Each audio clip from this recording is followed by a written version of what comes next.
On veut tous devenir riches, mais le problème est que la majeure partie d'entre nous, et moi en premier, on ne sait pas réellement quel acte poser, ou du moins quels sont les actes à poser pour pouvoir atteindre notre indépendance financière.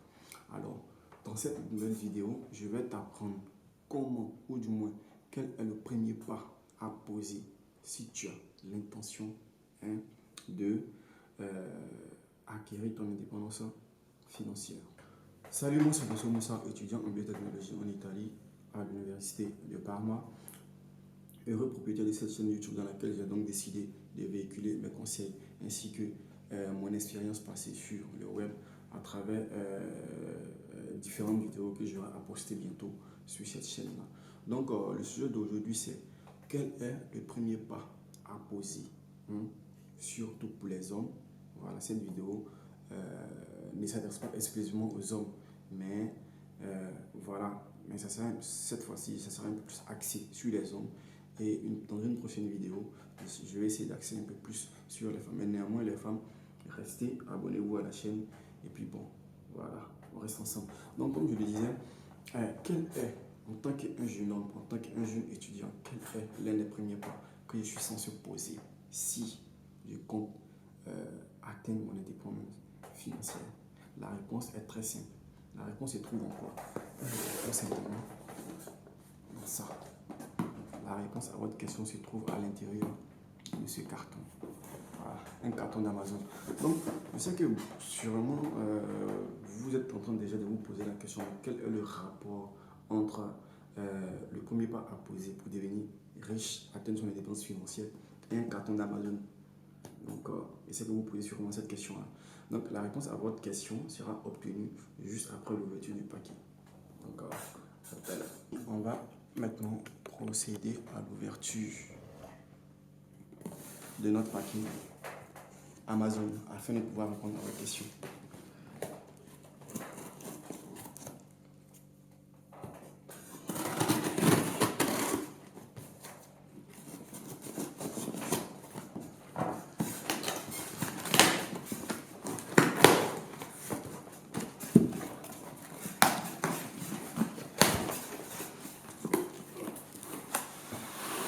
Ok, donc on a ça, mais ça n'a rien à voir avec la vidéo, c'est juste que j'ai fait perdre la couverture de l'objectif de ma caméra, donc j'en ai acheté un nouveau.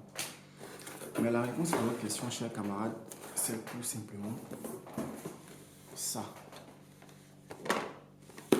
Ça. Voilà.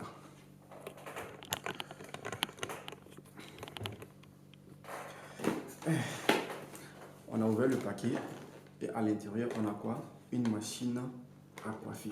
Ok. Donc, je sais que vous vous dites encore, mais qu'est-ce qui ne va pas? Quel est le rapport entre une machine à coiffer et atteindre son indépendance financière ou du moins devenir riche? Vous posez encore cette même question. Alors, on va faire très simple. Prenons un jeune homme comme moi qui a l'habitude de se coiffer tous les jours, tous les jours quand même, qui a l'habitude de se coiffer fréquemment, disons au minimum une fois dans le mois. Okay. Donc, quand on prend l'exemple, on sait qu'ici en Europe, pour se coiffer, le tarif minimum, le tarif minimal, c'est 10 euros. Ça, c'est vraiment où quand quelqu'un essaie de te faire cadeau, en fait. Là, tu payes 10 euros ou rien pour te faire coiffer. Sinon, ça peut très vite grimper dans les 15, 20, voire 25. Okay. Maintenant, quand on prend pour la Côte d'Ivoire, étant donné que je suis ivoirien, avant de quitter la Côte d'Ivoire, on se coiffait plus ou moins déjà à 200 francs, 300 francs, voire 500 francs CFA. C'est-à-dire quoi? Environ 1 euro comme ça. Okay. Et ça, c'était juste avant que je ne quitte la Côte d'Ivoire. Mais je suppose que maintenant, les choses ont évolué. Surtout pas dans le sens positif, mais vraiment dans le sens négatif, du moment où les prix ont toujours tendance à augmenter et augmenter. Voilà. Donc, quand on prend le cas, par exemple, de moi qui vis en Europe, qui me coiffe au minimum une fois dans le mois, où je paye environ 10 euros, vraiment le tarif minimum pour me faire coiffer.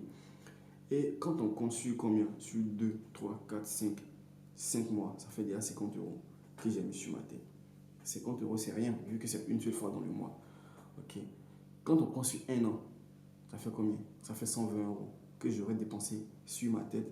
Avec quoi? En allant payer un coiffeur pour me faire coiffer. Ok.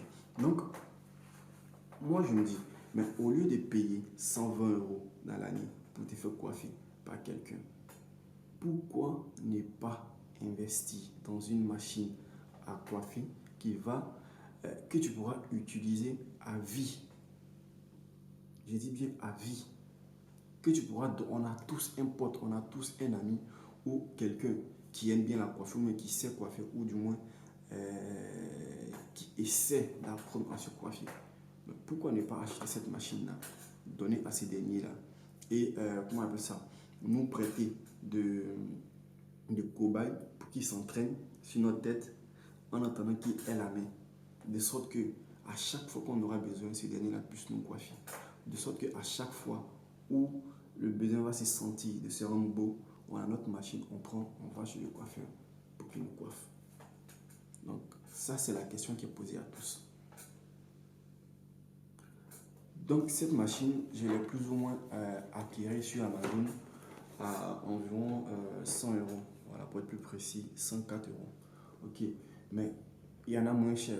Seulement que moi, j'en ai voulu un modèle sans fil en fait. Donc c'est pourquoi ça m'a coûté 104 euros. Sinon, ça coûte aux environs de 65 euros par là.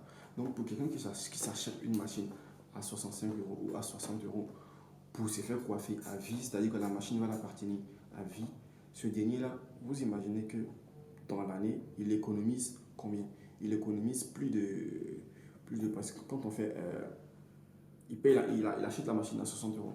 Dans l'année, on a 12 mois. Ok. Donc, en achetant 60 euros, il économise 60 euros dans l'année. C'est-à-dire la première année où il achète la machine, il économise déjà 60 euros. Et quand on prend les années successives, étant donné que la machine appartient et que la machine sera à lui, à vie, donc ce qui amène à dire que sur toutes les autres années successives, il n'aura à rien dépenser pour tout ce qui concerne les dépenses liées à sa coiffure, les dépenses liées à sa tête. Donc, c'est déjà un gros gain. C'est déjà un grand pas, hein, pour pouvoir se diriger vers son indépendance financière. C'est déjà un grand pas pour pouvoir commencer à économiser, hein, les 120 euros qu'on aura à dépenser plutôt dans le mois. Ça sera un gros gain d'économiser ces 120 euros là et prendre et investir dans d'autres business en ligne, comme par exemple, je sais pas, s'acheter une caméra, acheter des lumières, pouvoir peut-être faire des vidéos sur YouTube, si la passion de la personne est de faire des vidéos sur YouTube, les amis. Donc, aujourd'hui, j'ai donc voulu avec vous, vous partager ce petit conseil-là, cette petite astuce-là, pour vous faire comprendre que devenir riche, on ne le devient pas du jour au lendemain, mais c'est plutôt un mindset, c'est plutôt, comment on appelle ça, euh, une question d'organisation, une question de principe, tout et tout. Donc, il faut juste poser les actes qui t'accompagnent, hein, qui te dirigent vers le succès. Voilà. Donc, la machine, elle est là. On va essayer de l'ouvrir pour voir effectivement, pour sortir la bête. Ok.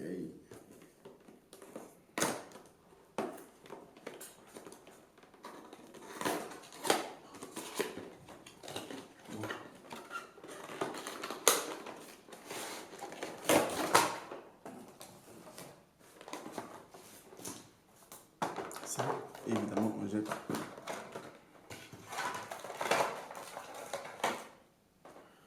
Et voilà la machine. Wall. Super taper. Avec tous les accessoires qu'il faut. C'est-à-dire le chargeur, évidemment. Ok. On a ce kit de nettoyage qui est fourni avec. On a les peignes. Et nous avons des dents pour pouvoir remplacer. Okay. Tout ça c'est fourni avec. Donc, je vais aller tester la machine et vous faire voir les résultats. Voilà. Donc, à bientôt.